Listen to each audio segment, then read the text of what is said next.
So this idea of big tech firms versus the state. Right now, Shashank, when my book comes out about 3 years ago, I wrote a chapter in my book called "The Tug of War: Big Yeah. Tech Firms versus the State." Now, if I was to write that chapter, I might not call it the tug of war anymore. I might say the collusion of big tech versus the state. And that point, I remember warning in a way that there's three pieces of this triangle as I was seeing at that time. There were big tech firms, there were governments, and then there was the citizens of the society, right? Yeah. At that point, I remember talking about this with various people that if any of these two of the three nodes come together, it'll really create an uneven field for the third, right? But as long as they stay sort of opposed to each other and counteracting each other, you have a balance that's maintained, right, in that triangle. Now, in the last couple of years, I think as you would have also noticed, we are finding that as geopolitical conflict has gotten heated up, as wars have broken out, the stakes have gone up. The tech firms, and I think this is going to clearly, as the last few days have shown, only exacerbate more under the new US administration as well. The big tech firms and governments, much like the US has accused the Chinese of, now in the US also, you're seeing that same nexus emerge, where the resistance of big tech firms and the employees within these big tech firms to work on defense projects, right? You have many various examples around Project Maven and Google employees and so on and so forth protesting. That resistance seems to be going away, and there's this nexus now emerging. Is that how you're seeing it as well? I completely agree, but it depends whether we are looking within countries or between countries, right? Between countries, we see that the sort of as this sort of sovereignty becomes more of a focus, as the companies become more geographically rooted, conscious of their jurisdictions, the battles between countries become more intense. And I'm thinking here of, TikTok versus America, but I'm also thinking here of Elon Musk versus Europe.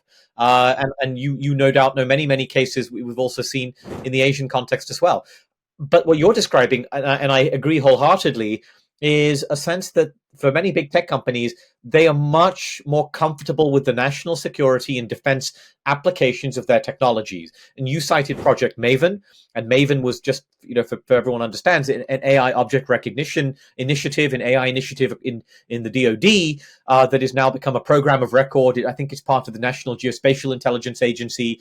But there are so many other examples, right? OpenAI initially said that its technology, including ChatGPT and GPT-4 and others, should not be used for military or intelligence purposes.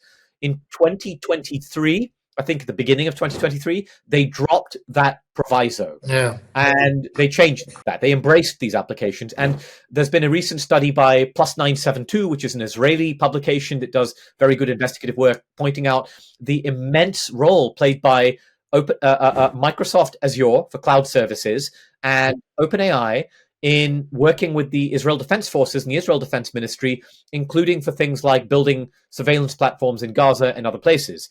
Now, that has obviously provoked concern, and you see protests within Google on their own firm's work with the IDF and with Israel.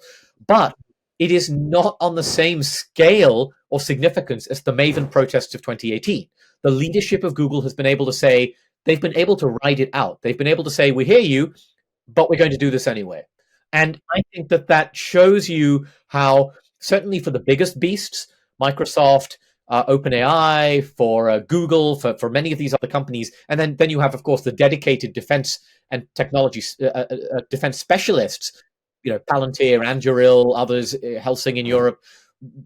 They see no contradiction between the kind of ethos of the technology industry and the importance of national security defense. Now, look, would that change in a conflict if these companies were coming at direct risk?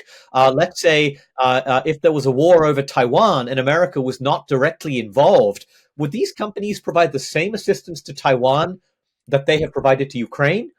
Actually, they may see it as unduly risky. Whereas if America was directly involved, of course, I think we would see a kind of patriotic, nationalistic pulling together of efforts. So the trend is exactly as you describe it, but perhaps with some of those nuances.